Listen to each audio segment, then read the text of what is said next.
Swayam Prabha. Digital India. Educated India.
Welcome back to the video course on fluid mechanics.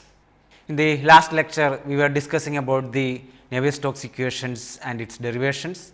So, we have seen for viscous flows, we have to consider the viscous effects, and then using the Newton's second law of motion, we have seen how we derive the Cauchy's equation first for any kind of viscous flows, and then from the Cauchy's equation we have derived the Navier-Stokes equations for 2 dimensions, and then we have seen how to extend these 2-dimensional equations to the 3 dimensions. So, in this Navier-Stokes equations we have seen in this the formulation with the velocities and pressure. So, we have in 3 dimensions we have say u, v, w, 3 velocity components as unknowns, and then p the pressure unknown. So, we have 3 equations of motions called Navier-Stokes equations, and then we have the continuity equation in 3D. So, 4 equations and 4 unknowns, and then to find out the velocity distribution or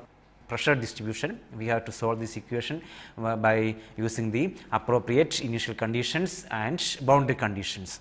So, here you can see that say now this equation is second order and nonlinear in nature. So, to get an exact solution it is very difficult. Only for few simplified cases only we can have the exact solutions. So, most of the time for practical problems we cannot get an exact solution. So, we have to solve this second order nonlinear differential equation, partial differential equation, generally using numerical methods. So, here these are the equations in 3D. We have 3 equations of motions called Navier-Stokes equation and the continuity equation. So, here we assume that the density and the coefficient of viscosity mu are known, and then we try to solve this equation. So, as we have seen as we discussed earlier, this Navier-Stokes equations are the generalized equation for viscous flows. So, these equations we can use for most of the fluid flow problems with appropriate modifications. We can use for laminar flow, we can use for turbulent flow, we can even use for compressible flow with the appropriate changes. This is the advantage of Navier-Stokes equation. Once we we make a model for the Navier-Stokes equation that can be applied for various cases of fluid flow. So, and then but say generally we use this Navier-Stokes equations, our assumption is in such a way that these equations are applicable for Newtonian fluids. So, non-Newtonian fluids we cannot utilize these Navier-Stokes equations. So, with the given equations for the given problem we have to supplement with the initial and boundary conditions. So, here as you can see for a 2D problem. So, the initial conditions can be, so either velocity or pressure, the distribution will be known throughout the domain, and then the boundary conditions we can supply either in terms of the generally in terms of velocities or in terms of say depending upon the pressure or other parameters. So, here This particular, say if you consider two dimensional problem, say for a typical case we can say that here this velocity u component is equal to 1, v is equal to 0, here u is equal to 0, v is equal to 0, and here the flux del u by del n is equal to 0, del u by del n is equal to 0. Like that we can supplement the problem with the appropriate boundary conditions. So, similar way, if we consider a three-dimensional problems, so with respect to x, y and z, so say if we consider the flow in a cubic cavity like this, so here we can just use the Navier-Stocks equation with appropriate boundary conditions. Say for example, if we consider the incompressible viscous flow in this cavity, say let us assume that this lid is moving with a velocity u is equal to 1 and then v and other w are 0. So, all other sides also u, v, w equal to 0. So, this is can be a typical cubic cavity problems which is generally used to develop the computer codes using Navier-Stocks equation and then for verification purpose. So, here the boundary conditions are u, v, w are 0 on all these sides, and on the top lid u is equal to 1 and v is equal to 0, w is equal to 0, and the initial conditions we assume either the velocity as 0 or if the known values the velocities are known, then initial conditions are given to solve this partial differential equations or the Navier-Stocks equation. So, all the problems once the governing equations, say either as the form which we discussed here or any other forms, say different forms like we have already seen in the case of turbulent flow, the Navier-Stocks equation will be in some other different format by considering the turbulent components, velocity fluctuations, fluctuating components, or say some other formulations like say we can use the vorticity stream function formulation, like that different kinds of formulations are available for different problems. So, accordingly we will be supplying the initial conditions and the boundary conditions to solve the particular problem which we consider. So, this way, so once the domain is defined, we depending upon the problem we decide which form of the Navier-Stocks equation will be used, and then continuity equation will be used, and then we will be using if exact solutions are not possible, we will be using some approximate or numerical methods to solve the equations by using appropriate initial conditions and boundary conditions.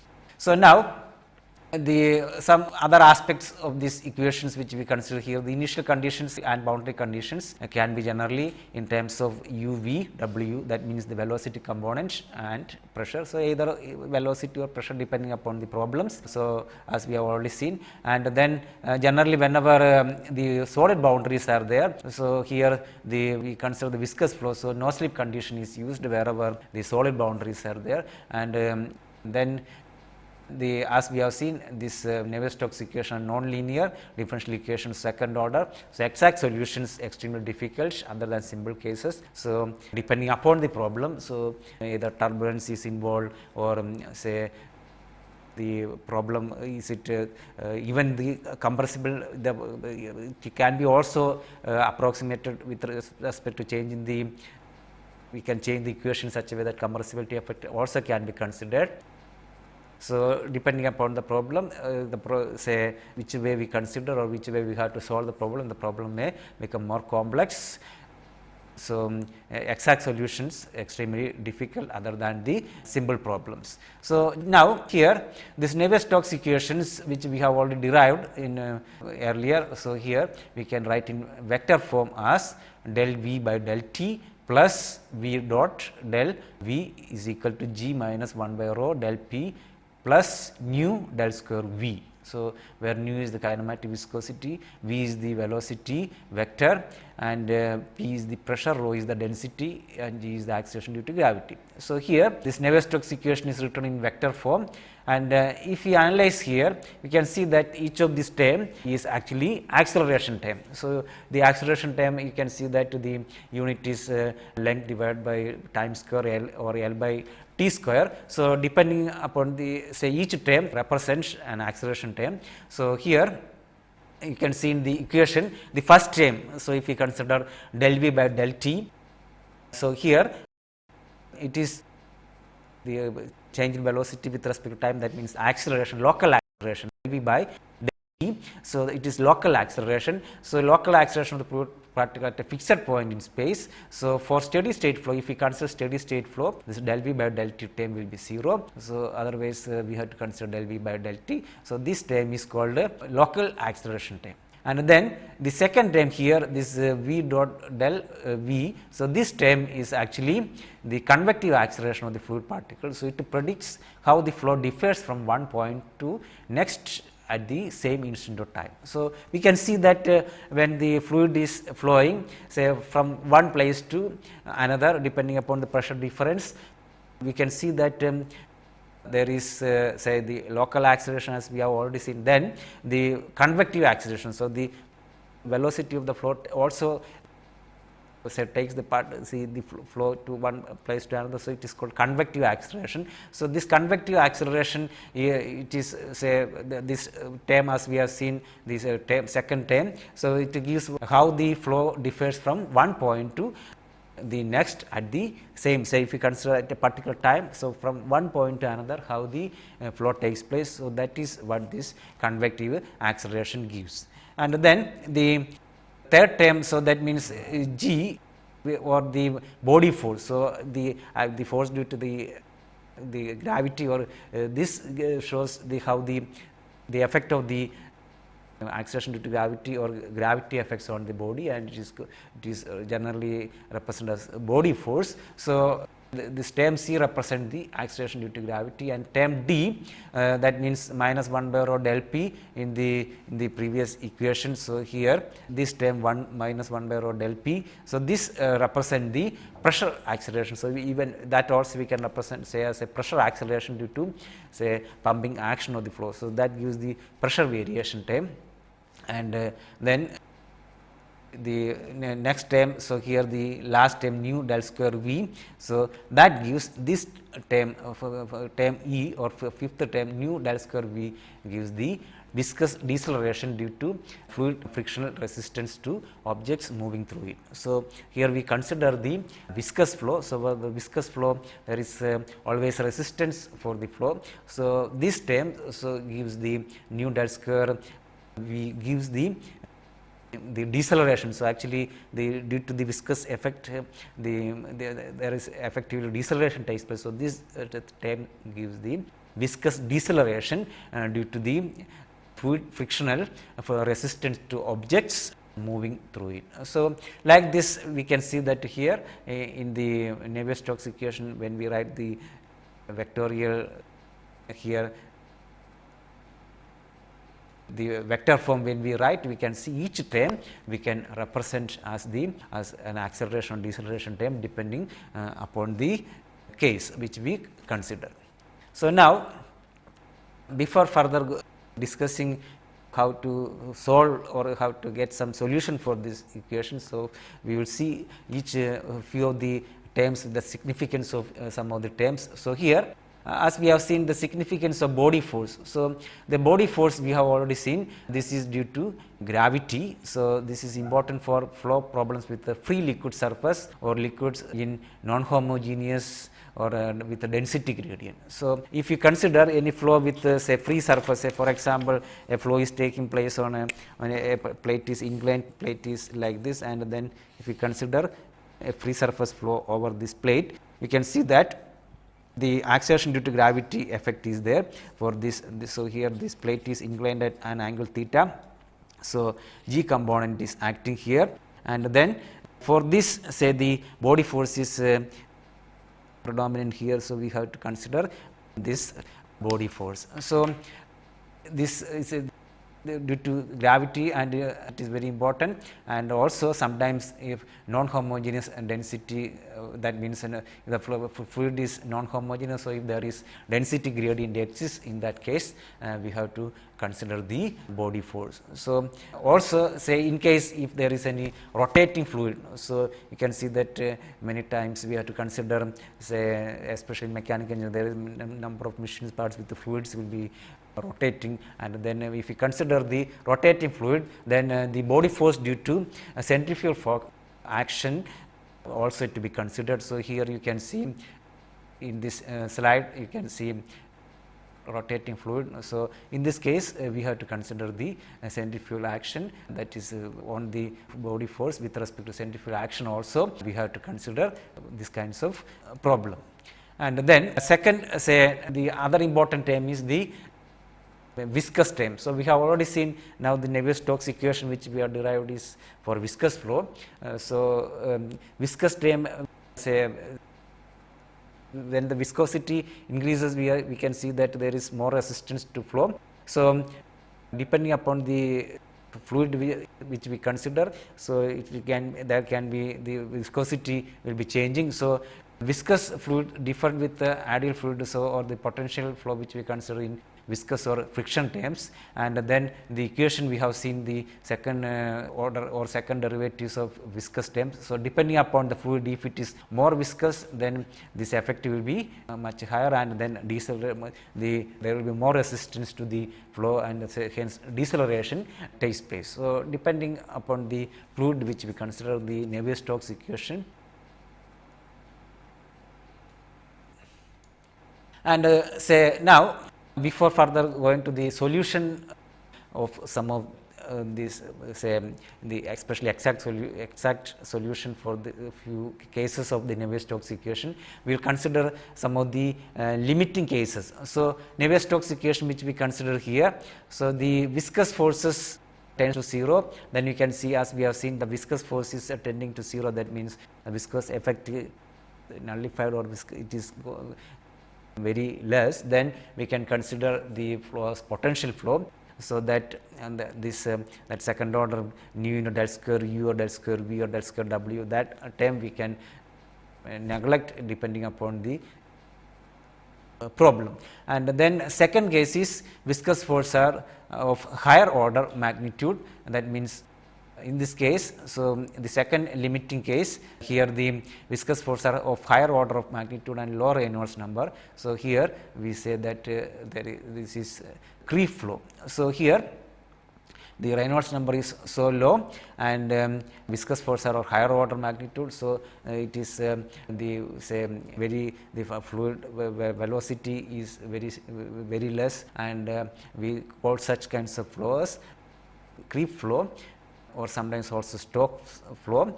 We will be discussing more detail on the creep flow later. So, here this is another second limiting case where the viscous forces are higher order of magnitude.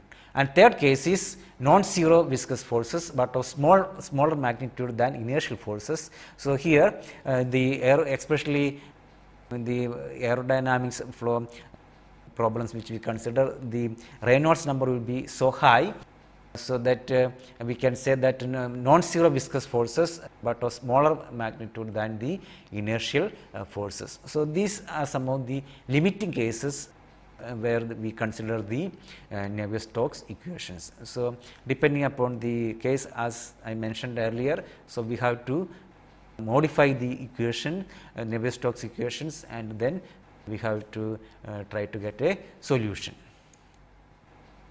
Then, as far as potential flow is concerned, so let us consider the non-viscous fluid, say as in the case of potential flow theory. So, for potential flow problems, we have already seen that the velocity components u, v, w can be expressed as u is equal to, phi is the potential, velocity potential. So, u is equal to minus del phi by del x, and v is equal to minus del phi by del y, and w is equal to minus del phi by del z. So, that we can also write, so for irrotational potential flow irrotational case, we can write del square phi by del x square plus del square phi by del y square plus del square phi by del z square is equal to 0.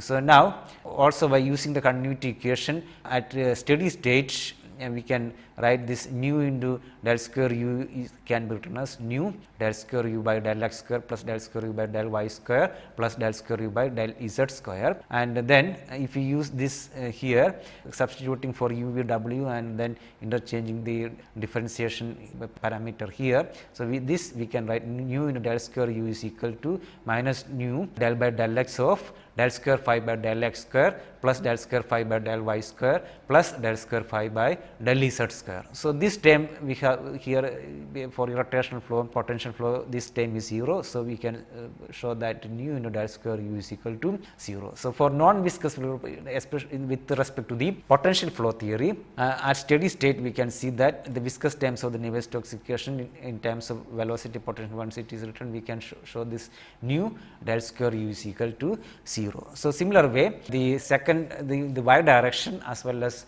z direction, we can show that nu del square v is equal to 0 and nu del square w is equal to 0. So, that means for potential flow, the potential flow is characterized by the velocity potential and viscous terms in the Navier-Stokes equation are identically 0. So, that means we can see that here if we consider the potential flow, then the Navier-Stokes equations are reduced to Euler's equations which we considered earlier. So, for potential flow, say we have already shown that the viscous terms nu del square u and nu del square v and nu del square w are zeros, and finally, the Navier-Stokes equations are transformed into the Euler's equation. So, potential flow, the Navier-Stokes equation becomes Euler's equations and we can solve the Euler's equation.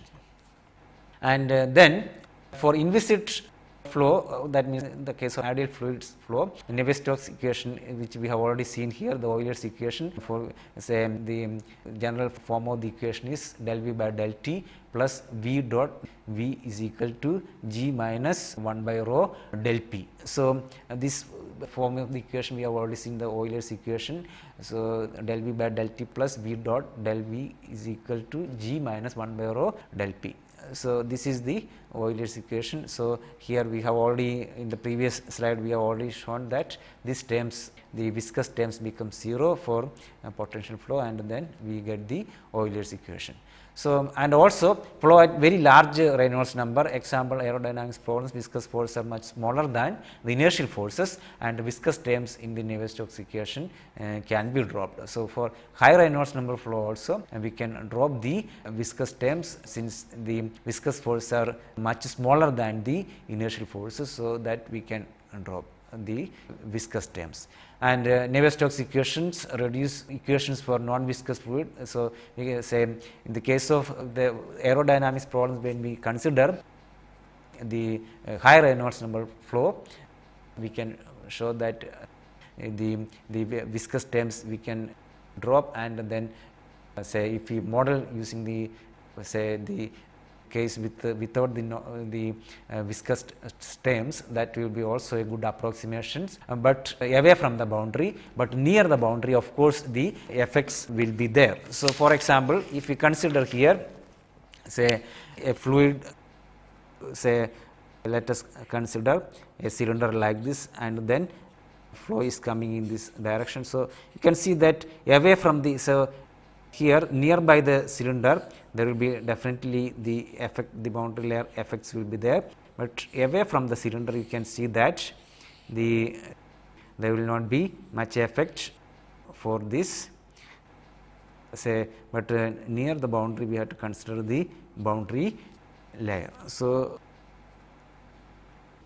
while solving these kinds of problems we can say consider, so the now if you consider the flow over a cylinder like this, we can consider the nearby area, say we can consider like this nearby area we may have to solve the Navier-Stokes equation, but far say away from the solid boundary. So, we can consider away from the boundary we can solve this here the Euler's equation or even the simple potential flow we can use this area, but near to the solid boundary we have to consider, since viscous effects we definitely will be there and the boundary layer formation takes place. So, in this region we can directly solve the Navier-Stokes equations, and say further away from the boundary this region we can consider as potential flow as an approximation. So, this solve this gives a better approximation than, especially when we solve very large scale problems. This gives a lot of advantage, since we can restrict our the solution of the Navier-Stokes equation near to the boundary, and then away from the boundary we can consider the flow as potential flow. So, for the cases wherever the say of higher Reynolds number, then we can see that a good approximation is away from the boundary. We can consider, we can drop the viscous terms, and near the boundary the solid which we consider, there we will be solving the Navier-Stokes equation.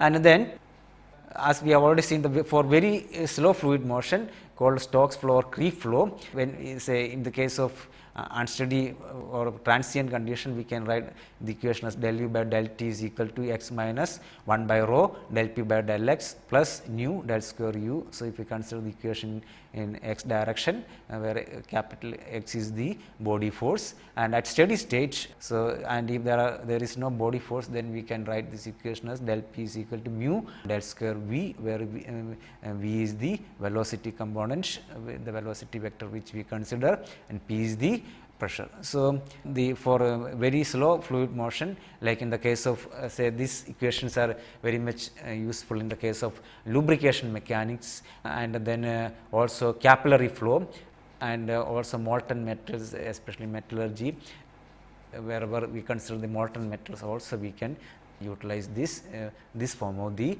Navier-Stokes equations. So, we have now seen three limiting cases. One is the creeping flow or the Stokes flow, where the viscosity is so high that we will be considering the equation as say without the viscous the effect is much higher, and then we consider the last case here we considered, and then the other case is the potential flow, where we consider the viscous terms can be neglected, and then we can transform the case to the Euler's equation. And then third case is wherever the say problems like aerodynamics problem, where the higher Reynolds number case is there also as a limiting case, the effect of the viscous terms sometimes we can say far away from the solid surface we can neglect, since that effect will not be much, of the viscous effect will not be much. So, these are some of the limiting cases where we consider the Navier-Stokes equations.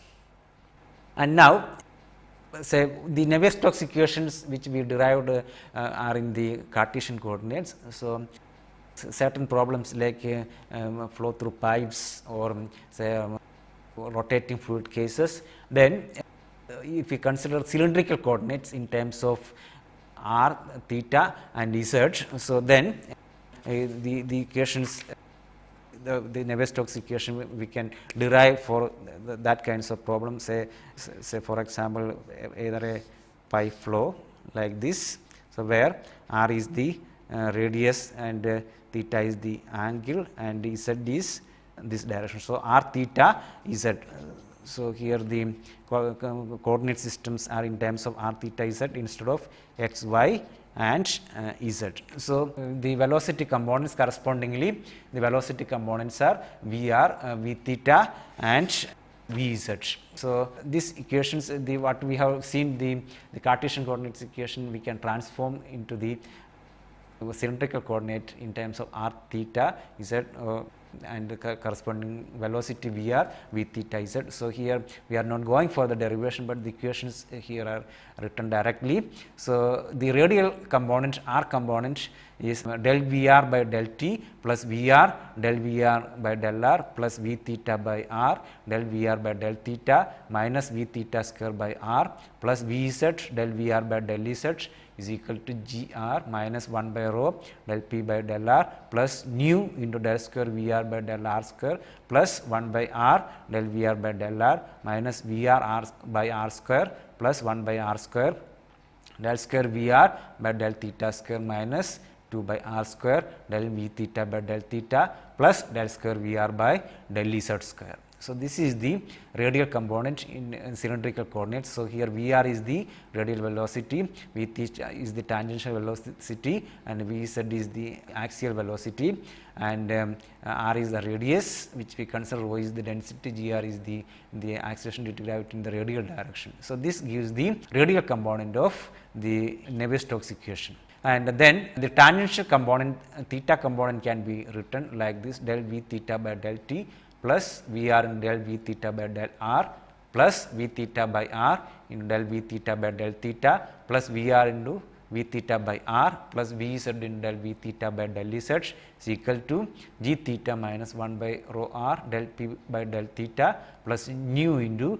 del square V theta by del r square plus 1 by r del V theta by del r minus V theta by r square plus 1 by r square del square V theta by del theta square plus 2 by r square del Vr by del theta plus del square V theta by del z square. So, here nu is the kinematic viscosity and g theta is the acceleration in the direction of the theta component, and z component, the third component for the Navier-Stokes equation, can be written as del Vz by del t plus Vr into del Vz by del r plus V theta by r del Vz by del theta plus Vz del Vz by del z is equal to Gz minus 1 by rho del p by del z plus nu into del square Vz by del r square plus 1 by r del Vz by del r plus 1 by r square del square Vz by del theta square plus del square Vz by del z square. So, this is the z component.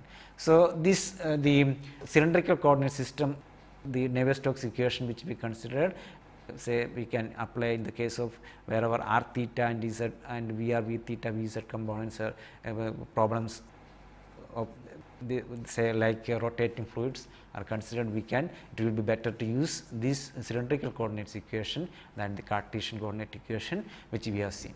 So, now the before going for the exact solution, few of the exact solutions and numerical solution of the Navier-Stokes equation, the applications of Navier-Stokes equation. So, as I mentioned earlier, so this Navier-Stokes equation was the, say, some of the fundamental equation of the fluid mechanics, basic partial differential equations as far as viscous fluid flow is concerned. So, these equations, say, we can, these are written especially for Newtonian fluids. So, we can apply for most of the problems including turbulence flow, laminar flow, or compressible or incompressible fluid, all the varieties we can modify the equation and get the appropriate equation depending upon the problem which we consider. So, exact solutions, so as far as solutions are concerned, exact solutions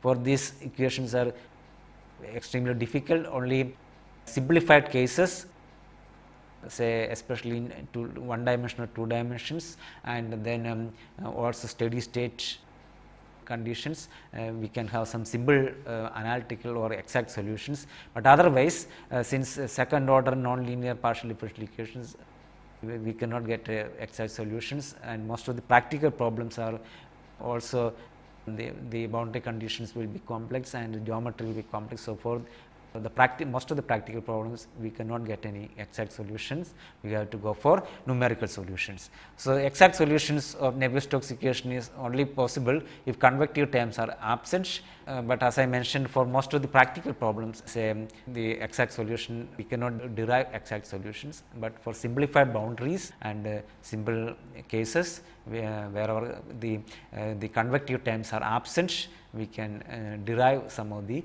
exact solutions. So, here we will be say discussing few of the exact solutions before we discuss briefly on the numerical solutions for the Navier-Stokes equations. So, as far as exact solutions are concerned, say the solutions are exact, so that the equations are satisfied at every point of the flow domain. So, if we consider the flow in a cubic cavity or any kind of flow, so the exact solution, if you derive that solution should satisfy throughout the domain. So, say the exact solutions we can generally write it can be in terms of velocity. So, we can write u as a function of u x t, this x represent the coordinate system x y z corresponding 2D or 3D or 1D problem, and p is in terms of p x t. So, that means spatial and time coordinates as far as we get the velocity variations and the pressure variations in terms of the spatial and time coordinates. So, generally say the whatever the analytical solution derived so far are basically the analytical solution uses generally two approximations. One is flow is fully developed. So, see most of the analytical solutions which are derived in literature are for fully developed flow, and then the Reynolds number is quite small. Only say if the Reynolds number is large, then it is extremely difficult to derive any of the analytical solutions. So, generally in literature the analytical solution which are available are for fully developed flow, and the Reynolds number is for the flow, the Reynolds number is small.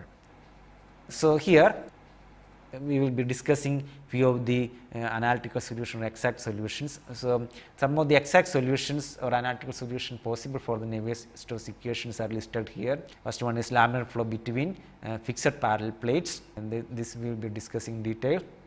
And next one is Q-type flow, then steady incompressible laminar flow in circular tubes, axial flow in annular space between two fixed concentric cylinders, and then other cases like wherever the flow of two immiscible fluids in channel steady state conditions. So, these are some of the cases where we can derive the exact solutions for the Navier-Stokes equation which we have seen. So, in all these cases we assume that the flow is fully developed, and then Reynolds number is so low that we can consider the flow as laminar. So, few of these exact solutions here we will be discussing in detail. So, first case which we want to discuss here is called a plain Poiseuille flow. So, here the plain Poiseuille flow is say what we consider is the flow between the flow through two parallel straight channels placed at a distance, and flow is the parallel flow through between these two plates. So, here you can see two plates are placed at a distance of 2t, and here we consider the axis in this direction. So, we consider here the flow as steady state, and then flow is one dimensional. So, since steady state means, now to get an exact solution generally what we do is, so we know the generalized Navier-Stokes equations. So, depending upon the problem, so we derive the we use the various assumptions and various simplifications which we use for that particular problem for which we are trying to derive the exact solution. So, here in this particular case we assume that flow is fully developed, and then the flow is steady state. So, steady state means this del by del t is equal to 0, and here this particular case actually it is one dimensional flow. So, we can see that V is equal to W is equal to 0. So, now since V is equal to 0, W is equal to 0, so that we can see that from the continuity equation we can write del U by del x is equal to del V by del y is equal to 0. So, now the pressure variation P is a function of x and y, and then we can see that now the U is varying only in the direction of y. So, U is a function of y, and also we can see this particular case del P by del y is equal to 0 as V is equal to 0. So, the pressure is varying with respect to x, and then velocity is varying with respect to y. So, finally, now with respect to these assumptions, so here the assumptions for this plain Poiseuille flow are, it is flow is steady state, flow is one dimensions and parallel flow.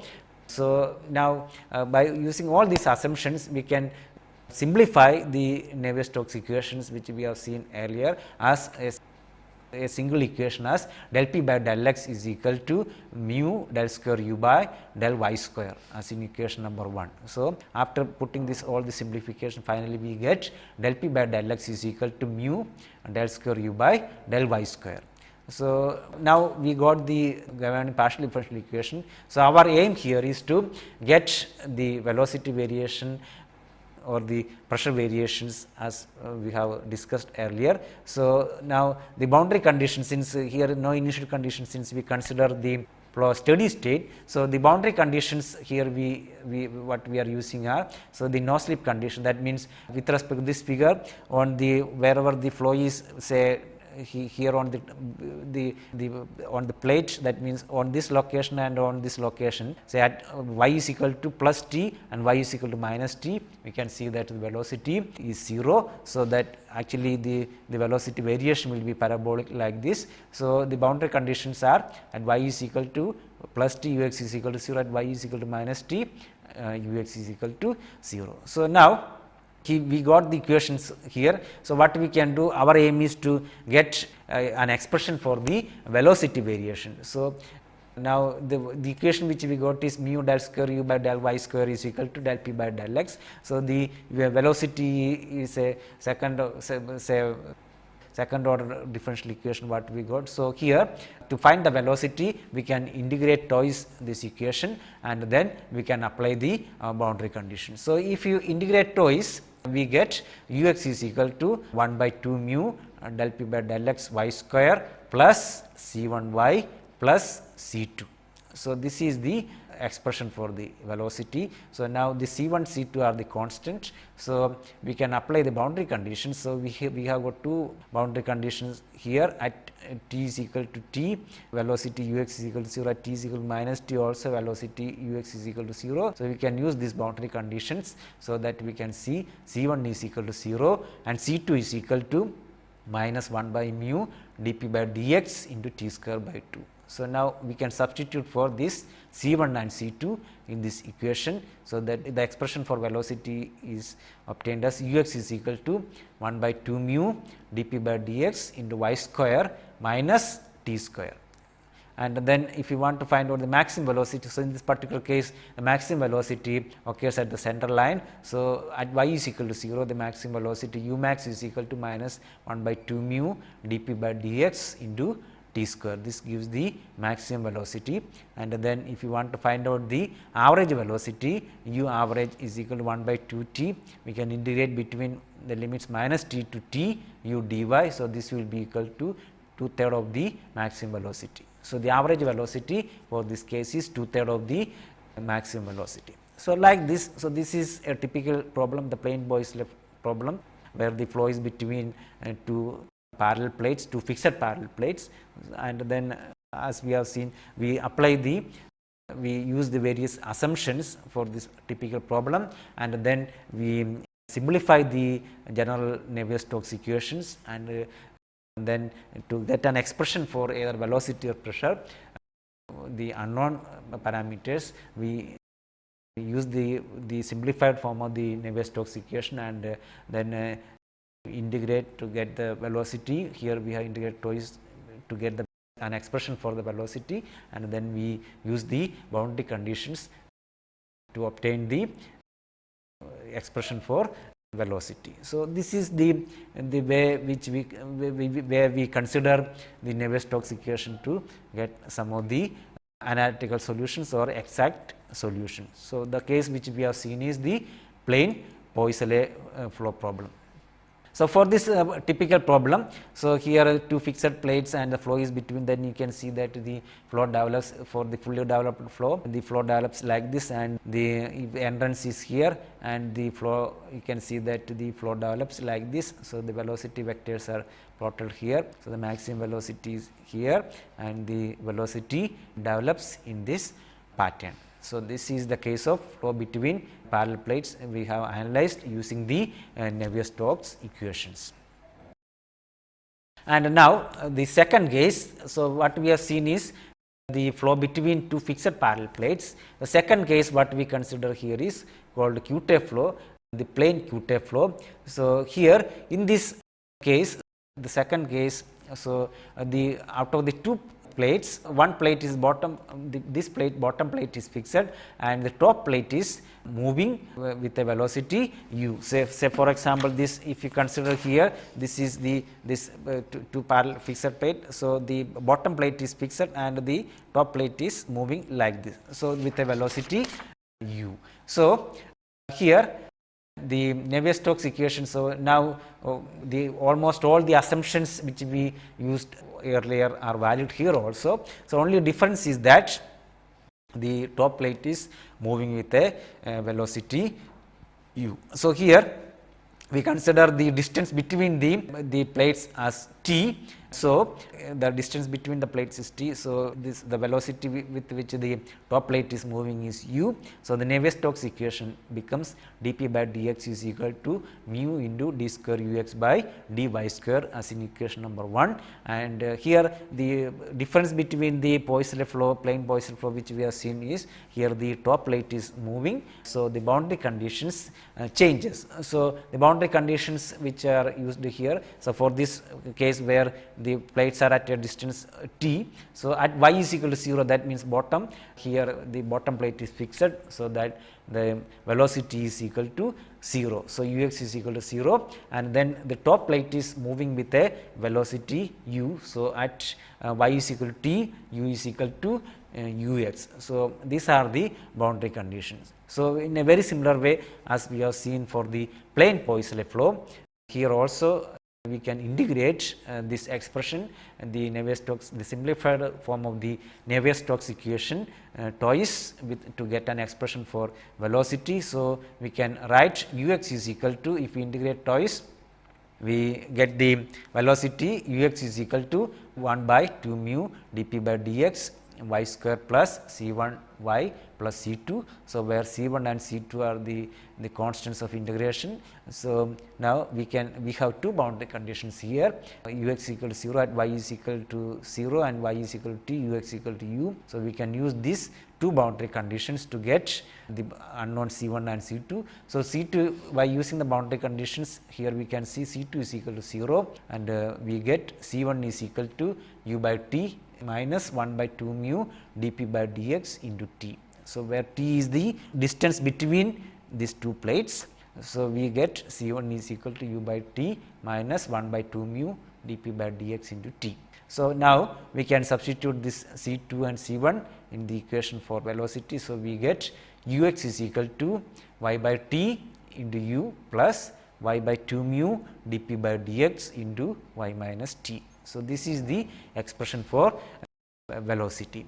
So, if dp by dx in this particular case, if dp by dx is equal to 0, we get a so called shear flow, where we can just write ux is equal to u into y by t. So, this typical case where the pressure gradient is 0 is called a shear flow. This is a special case of this.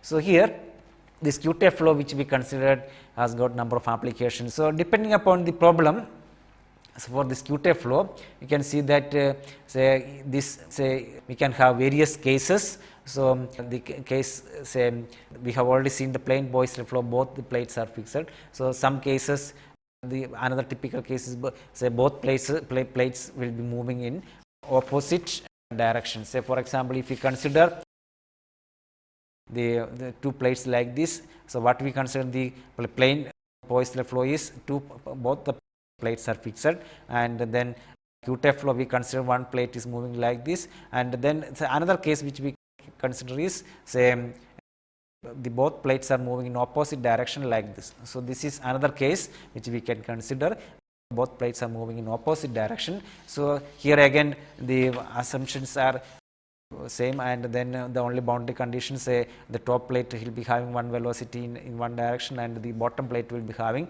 another velocity in the opposite direction. So, depending upon the case, then here for various cases the velocities are plotted.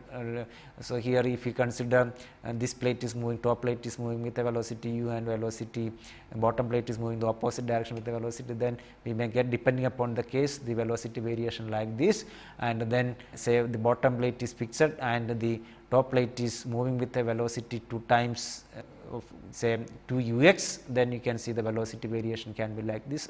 So, this is the case where the plane Poisson flow where both plates are fixed, and then if the bottom plate is moving like this, then the velocity variation can be like this. So, depending upon the problem, so this the case which we considered, either it can be plane Poisson flow or Q-tape flow, or the both plates moving in the opposite direction. So, these are the various cases.